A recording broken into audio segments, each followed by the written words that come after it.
Man huwa Talha ibn Ubaydillah radiyallahu anhu? Ingabe wayengubani uTalha ibn Ubaydillah, uNkulunkulu athokoze ngaye?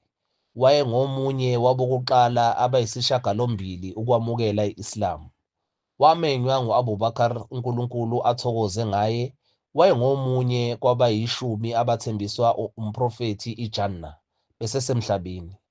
Wazuza iziqu ezithi Talha al-Khair, uTalha omuhle, kanye noTalha al-Fayyad, uTalha onomusa, ngenxa yesihe sakhe esikhulu nobuntu obuhle. Empini yase-Uhud wavikela umprofethi ukuthulama kube kuye ngomzimba wakhe. Wathola amanxeba angaphezu kwangama-70. Umprofethi wathi, lowo ofuna ukubona umfelukholo ohamba emhlabeni makabheke uTalha, uNkulunkulu athokoze ngaye.